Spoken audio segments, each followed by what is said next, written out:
नमस्कार। सत्यराज लॉस में आप सभी का बहुत बहुत स्वागत है। आज का टॉपिक है कि अगर किसी अवधि की स्वीकृति प्रदान कर दी गई है और वो स्वीकृत अवधि समाप्त होने के पश्चात क्या उस प्राधिकृत अवधि को किसी तरह बढ़ाई जा सकती है। कहने का मतलब है, can acknowledged period once expire be extended anyway. तो फ्रेंड्स, अगले स्लाइड पर चलते हैं और एक क्वेश्चन के आंसर के साथ इस टॉपिक को समझने का प्रयास करते हैं। क्वेश्चन ये है कि ए एक व्यक्ति है जिसने बी को 5 लाख रुपए उधार दिया और इस प्रॉमिस वादे के साथ दिया कि बी जो है उसे 25/12/2005 तक 5 लाख रुपए वापस कर देगा। लेकिन बी ने जो वादा किया था उसमें वो डिफ़ॉल्ट कर गया, वो वादा निभा नहीं पाया। ए ने एक नोटिस भेजा बी को कि भाई रिमाइंडिंग करते हुए कि जो तुमने कमिटमेंट किया है पैसे वापस करने का, उसे वापस कर दो। ठीक।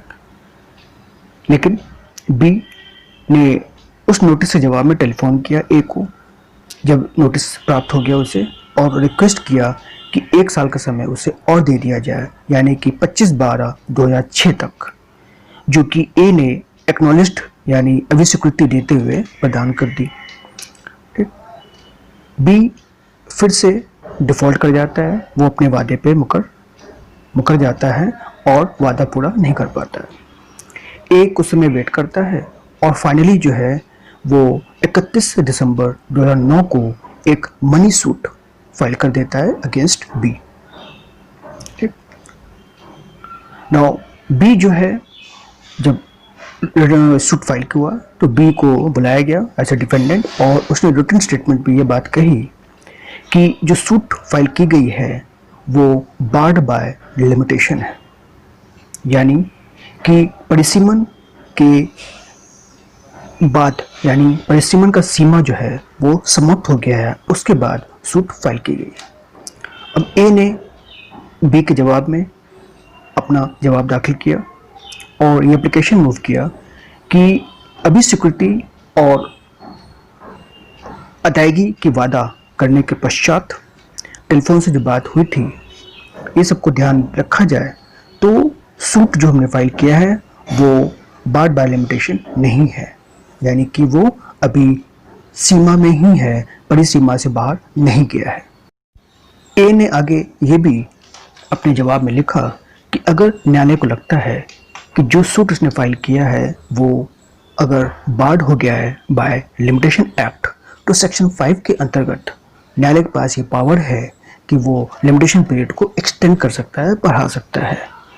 और जैसा कि बी का एक रॉन्ग इम्प्रेशन है कि मेरा सूट जो है वो लिमिटेशन पीरियड से बाहर हो रहा है, वो गलत है।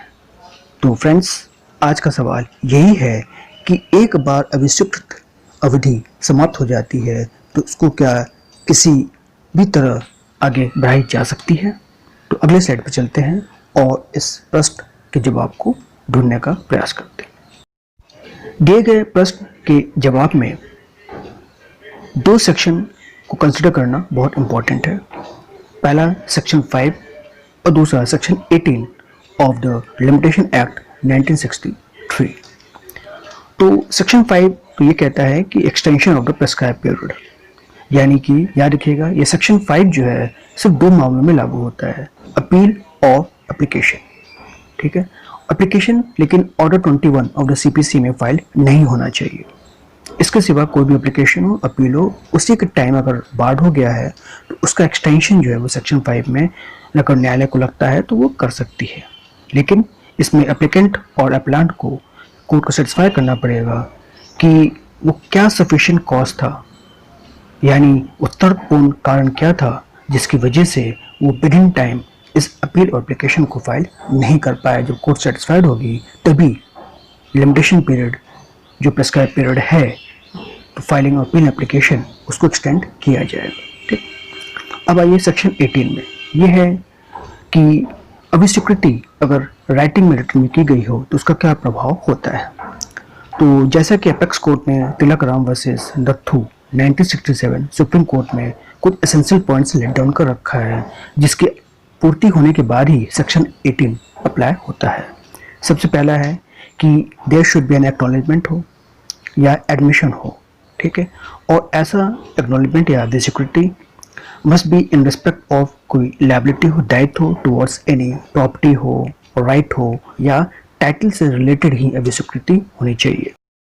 थर्ड एसेंशियल पॉइंट ये है कि ऐसा एक्नॉलेजमेंट या एडमिशन लिमिटेशन पीरियड के एक्सपायरी से पहले होना चाहिए, उसके पश्चात नहीं, ठीक है। तो एक्नॉलेजमेंट का कोई भी अगर डेप्ट से रिलेटेड है, लिमिटेशन पीरियड नॉर्मली 3 साल का होता है, उससे पहले पहले जो है उस एक्नॉलेजमेंट की स्वीकृति हो जानी चाहिए, ठीक है। और चौथा है कि it should be in writing and signed by the party against हुम सच प्रॉपर्टी और राइट इज क्लेम्ड, यानी ऐसा व्यक्ति ने उसे साइन किया हो, लिखित फॉर्म में हो, जिसके खिलाफ ऐसी लायबिलिटी या राइट का क्लेम किया जा रहा है। यानी कि इस प्रॉब्लम में जैसा कि ए जो क्रेडिटर है उसकी सिक्योरिटी होना जरूरी है, ठीक है, डेटर जो भी है उसकी नहीं। अगर ये 4 एसेंशियल्स पूरे हो जाते हैं तभी इफेक्ट ऑफ एक्नॉलेजमेंट होगा, यानी अभी सिक्योरिटी का इफेक्ट होगा। और इफेक्ट क्या होगा कि जिस तारीख को एक्नॉलेजमेंट या अभी स्वीकृति की गई है उस दिन से fresh period of limitation start हो जाएगा, ठीक है। यानी कि जिस दिन एक्नॉलेजमेंट साइन हुई है उस तारीख से अगले 3 साल तक का पीरियड माना जाएगा।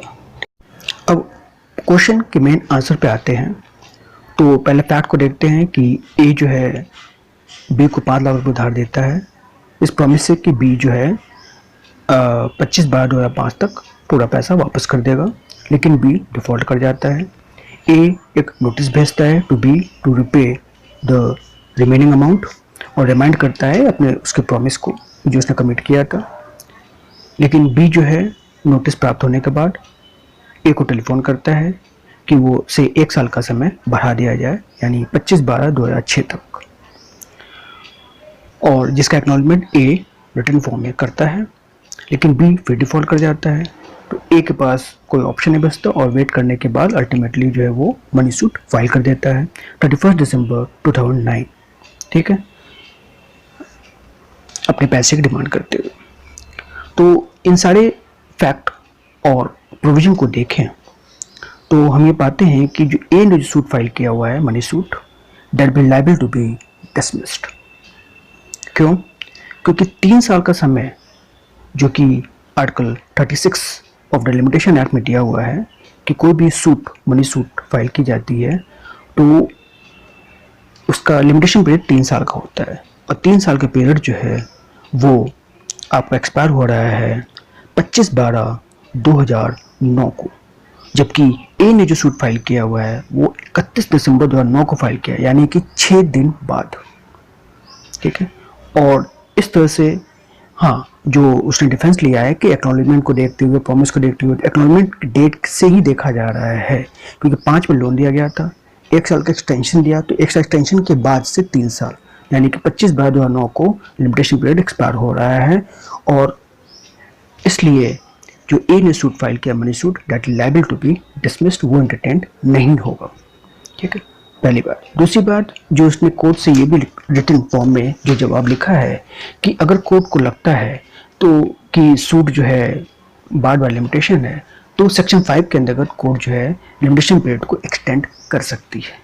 तो मैं आपको बता दूं सेक्शन 5 में सूट के लिए कोई लिमिटेशन लागू नहीं होता है, क्योंकि वो सेक्शन 5 जो है वो सिर्फ अपील और एप्लीकेशन पे लागू होता है, सूट पे लागू नहीं होता है। इसलिए फाइनली जो है ए के पास एक ही रेमेडी बचा है, वो है रिट ज्यूरिडिक्शन, यानी उच्च न्यायालय में जाकर के रिट ज्यूरिडिक्शन के माध्यम से वो अपना पीरियड एक्सटेंड करा ले, ठीक है। लेकिन सूट की पीरियड लिमिटेशन एक बार एक्सपायर हो जाता है, उसे हम लिमिटेशन एक्ट से एक्सटेंड नहीं करा सकते। लेकिन रिट ज्यूरिडिक्शन में लैचेस को प्रॉपर्ली एक्सप्लेन करने के बाद उस सूट का लिमिटेशन पीरियड बढ़ाया जा सकता है, क्योंकि लिमिटेशन एक्ट जो है रिट जुडिक्शन पर लागू नहीं होता है। वहाँ पर लैचेस बताना पड़ता है, शिथिलता बतानी पड़ती है कि क्यों आपने वक्त पे फाइल सूट को नहीं किया है। ठीक है फ्रेंड, तो फाइनली जो है के पास जो रेमेडी है वो ये है कि रिट जुडिक्शन में जाकर के सूट पीरियड जो है वो एक्सटेंड कराए और फिर से सूट फाइल करे, तो उसके पैसे जो है 5 लाख रुपए वो रिकवर हो सकते हैं। That's it. Thanks for watching this video. अगले वीडियो पे हम नया प्रश्न, उसके उत्तर और प्लस जो कंसर्न प्रावधान है, प्रोविजन है और अगर केस लॉ है तो उसके साथ आपके समक्ष प्रस्तुत होंगे। तब तक के लिए जय हिंद, वंदे मातरम।